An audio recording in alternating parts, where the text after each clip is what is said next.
Nabi Adam alaihi salam, ketika Allah SWT turunkan dia ke bumi ini, maka dia berdoa kepada Allah, memohon keampunan kepada Allah kerana telah memakan buah larangan di dalam dunia akibat hasutan daripada iblis laknatullah. Apa kata Nabi Adam alaihi salam? Ya Rabbi, as'aluka bihaqqi Muhammadin lana ghafarta li.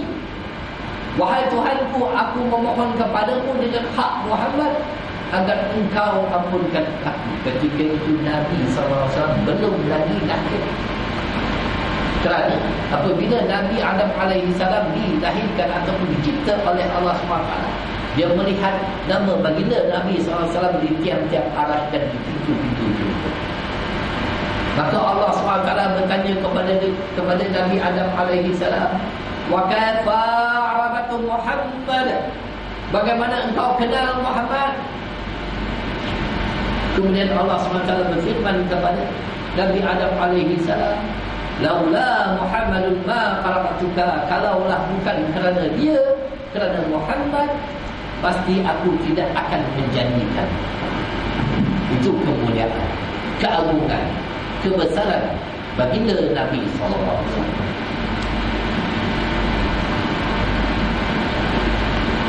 Dan orang cuma nak pertikaikan, sedangkan baginda Nabi SAW lah yang telah mengajar bagaimana untuk kita menyelamatkan diri kita daripada gangguan syaitan.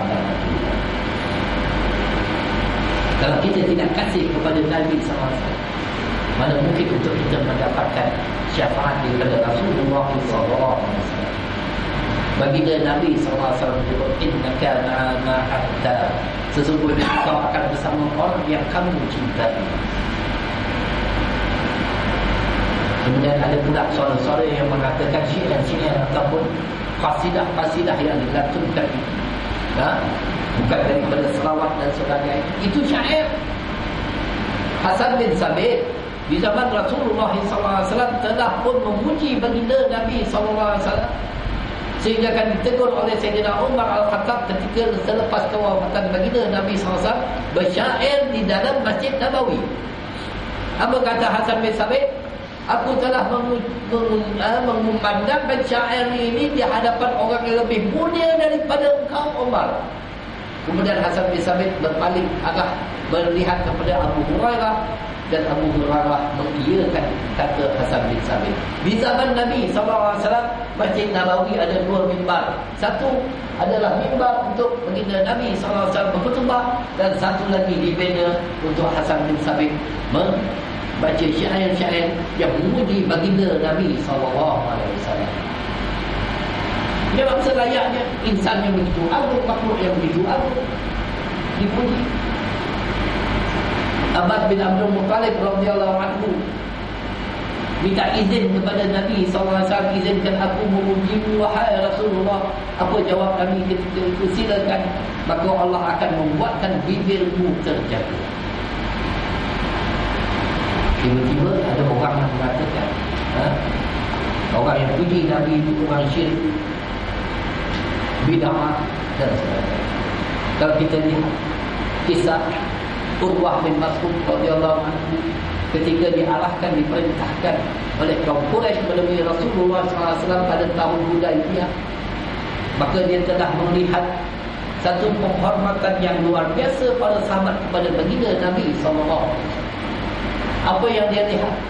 Baginda Nabi SAW berwudu, sehingga kan air lebihan wudu itu ditadah-tadah oleh para sahabat, menyebabkan hampir berlaku, nyaris berlaku berbunuh-bunuhan di antara mereka kerana merebutkan keberkatan air lebihan wudu.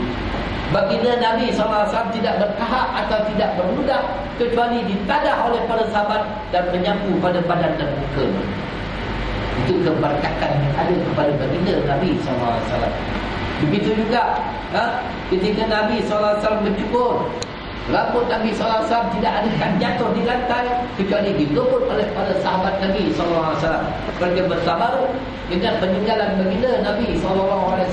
Apa saja yang ada, apa saja kubahan yang keluar daripada perut Nabi berbau wangi, peluh Nabi berbau kasturi, disimpan oleh Para sahabat di dalam botol ada di kalangan mereka itu apabila hampir wafat mewasiatkan agar rambut dan air ataupun air penuh baginda Nabi SAW dikafankan bersamanya. Sayyidina Umar Al-Khattab radhiyallahu anhu ketika dirobek perutnya, koyak besar, rebah, dia berkata kepada anaknya Abdullah bin Umar radhiyallahu anhu, sampaikan salam aku kepada Ummul Mukminin. Katakan kepadanya aku minta izin agar aku dikuburkan di sebelah makam Rasulullah SAW. Setelah Sayyidina Aisyah radhiyallahu anha mengizinkan, maka Sayyidina Umar merasa itu. Jadi boleh kita katakan Sayyidina Umar syirik kerana tidak mengingat kepada Allah, lebih kepada Nabi SAW. Itu sebab nak kenal hakikat Nabi kita tidak akan kenal. Semulia-mulia makhluk yang boleh menembusi Sidratul Muntaha dengan nurnya, sehingga kan malaikat Jibril alaihi salam yang dicipta oleh Allah daripada nur pun terpakar tak boleh nak menembusi Sidratul Muntaha ketika peristiwa Isra wal Mi'raj. Siapa kita nak mengatakan tentang baginda Nabi SAW? Siapa kita besok dan minta syafaat daripada Nabi SAW? Itu sebab saya katakan orang yang berkata begitu, bercakap begitu, mereka telah menyakiti hati Nabi SAW. Mereka menyakiti hati orang yang hadir, para habaib yang merupakan keturunan Nabi SAW, yang mana Allah SWT berfirman, walladzina yu'zuna rasulullahi lahum azabun alim. Dan orang yang menyakiti Rasulullah itu bagi mereka azab seksa yang tidak terperi sakit. Masing-masing ada hak ke atas baginda Nabi SAW untuk memohon syafaat. Kita melihat seseorang itu orang yang berdosa sahaja, sedangkan baginda Nabi SAW dalam satu hadis yang diriwayatkan oleh Sayyidina Anas radhiyallahu anhu mengatakan, qala Rasulullah SAW, syafaati li ahli kabairi min ummati. Syafaatku itu adalah untuk orang-orang yang melakukan dosa besar di kalangan umat. Sehingga kan umat Nabi SAW, peminum malam, main judi, kaki perempuan, bawa bak, selagi ada kalimah la ilaha illallah Muhammadar Rasulullah dan tidak pernah menyebutkan Allah, Nabi SAW memohon agar Allah keluarkan daripada api neraka, sehingga habis semua umat Islam dikeluarkan oleh Allah dan dimasukkan ke dalam syurga. Allah bertanya kepada Nabi Muhammad SAW, adakah engkau reda ya Muhammad? Ya, baru dia reda. Itu Nabi dengan umat. Nabi membantu orang-orang yang melakukan dosa besar. Begitu juga hadis daripada Abdullah bin Umar radhiyallahu anhu, di mana Rasulullah SAW menyebutkan, aku diberi pilihan oleh Allah, separuh umatku masuk ke dalam syurga dan aku memilih syafaat kerana dia lebih mengumumi dan mencukupi untuk seluruh umatku. Ketahuilah, kata Nabi SAW, sesungguhnya syafaatku itu bukan untuk orang-orang yang beriman yang terdahulu, tetapi dia adalah untuk orang-orang yang melakukan dosa dan kesalahan. Itu Nabi SAW. Itu sebab berhati-hati dan berkata sesuatu yang kita tidak mengerti. Apatah lagi profesor ataupun doktor itu, bukan mahu cakap, mengatakan orang yang solat itu tidak mengikut akidah yang benar, tidak mengikut akidah yang sahih. Akidahnya yang sahihnya dia katakan iaitu mereka yang mengikut akidah rububiyah, uluhiyah ataupun asma wa sifat. Ini pecahan tauhid yang batil yang dikatakan oleh para ulama besar. Sedangkan kita mengikut akidah yang dibawa oleh baginda Nabi SAW yang disusun oleh Imam Abu Hasan Al-Asy'ari dan Imam Abu Mansur Al-Maturidi di dalam pengajian sifat 20 wujud tidak maqam khalaqatul hawadits qiyamuhu li nafsi wahdaniyat qudrat iradah. Dan siapa dia yang mengikut Imam Abu Hasan Al-Asy'ari ini?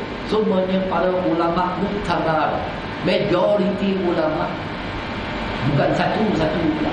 Itu sebab baginda Nabi SAW mengingatkan kepada kita, betapa pentingnya untuk kita mengikuti para ulama muktabar, bukannya mengikuti seorang-seorang ulama itu yang pandangannya syaz ataupun pandangannya pelik, pandangannya yang amat ganjil.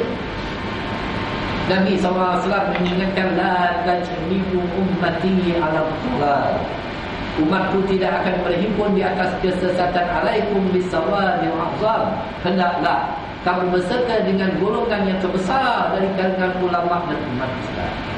Ikut pandangan majoriti ulama, bukannya ambil pandangan daripada ulama-ulama seorang-seorang ni yang membawa pandangan yang batil, pandangan yang syaz, baru kita selamat. Tapi kalau kita mengambil daripada ulama-ulama yang di kalangan mereka itu ulama, tapi sebenarnya bawa kepada kesesatan kepada umat Islam. Auzubillahi min dzalik. Itu sebab berhati-hati apa